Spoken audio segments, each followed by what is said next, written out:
जान के दुश्मन को अपनी जान कहते हैं, हम अपने जान के दुश्मन को अपनी जान कहते हैं। मोहब्बत की इसी मिट्टी को हिंदुस्तान कहते हैं, मोहब्बत की इसी मिट्टी को हिंदुस्तान कहते हैं। ये जो दुनिया से सुनाई दे रहा है उसे कहते हैं खामोशी, ये जो दुनिया से सुनाई दे रहा है उसे कहते हैं खामोशी।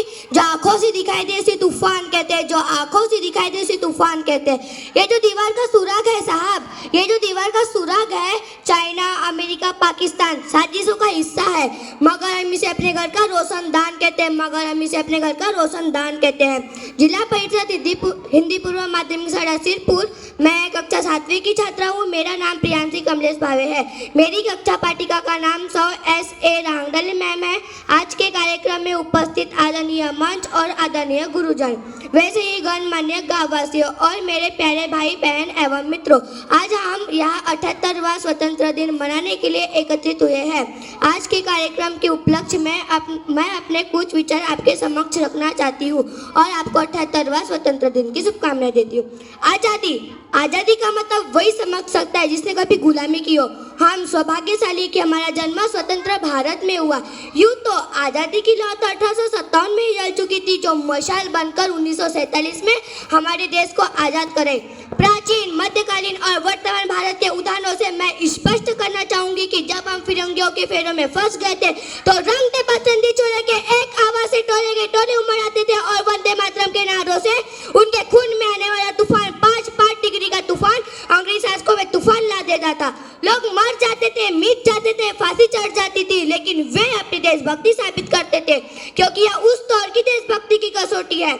उसके बाद 62, 65 और 71 के युद्ध में अपना सुहाग गवा देने वाली औरत अपने घर का हालात देखकर कहती कि प्यार भी भरपूर गया, मांग का सिंदूर भी गया, प्यार भी भरपूर गया, मांग का सिंदूर भी गया, नन्हे निहालों की लगोटियां चली गई, छोटे छोटे बेटियों की चोटियां चली गई, बाप की कमाई गई, भाई की पढ़ाई गई, एक ऐसा विस्फोट हुआ पता ही नहीं चला, पूरे के पूरे जिस्म की बोटियां चली गई, पूरे के पूरे जिस्म की बोटियां चली गई। और आप सबके लिए एक आदमी मरा है साहब, मेरे घर की तो रोटियां ही चली गई, मेरे घर की तो रोटियां ही चली गई।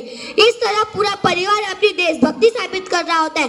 तब देश बलिदान मांगता था, लड़ जाने को कहता था, मर जाने को, मिट जाने को, फांसी पर चढ़ जाने को कहता था। किंतु आज देश ना तो बलिदान मांगता है, ना लड़ जाने को कहता है, ना मरने को, मिटने को, फांसी पर चढ़ जाने को कहता है, बल्कि मेरे विचारों में है कि कोई व्यक्ति अपना काम पूरी मेहनत, पूरी ईमानदारी और पूरी लगन से करे, ना तो वही सबसे बड़ा देशभक्त है। मैं नहीं मानती कि फेसबुक, व्हाट्सएप की डीपी को 3 रंग में रंग देना सबसे बड़ी देशभक्ति है।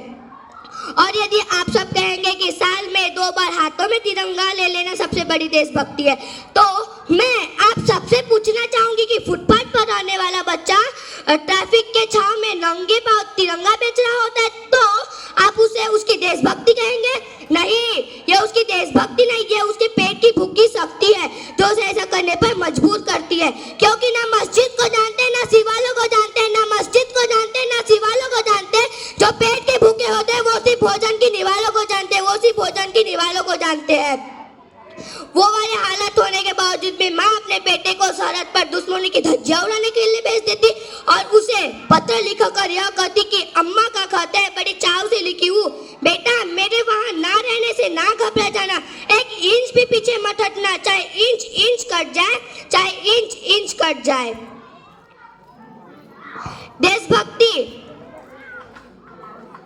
अपने परिवार, अपने समाज और अपने देशभक्ति के जीवन का भार है, जो हर देशभक्ति और हर देशद्रोही को समझना चाहिए। अगर तू परिंदा है तो यह आसमान तेरा है, अगर तू परिंदा है तो यह आसमान तेरा है, अगर इस जमीन पे रहना है तो रह इस जमीन पर, वरना ये कब्र भी तेरा है, वरना ये कब्रिस्तान तेरा है, ये कब्रिस्तान तेरा है।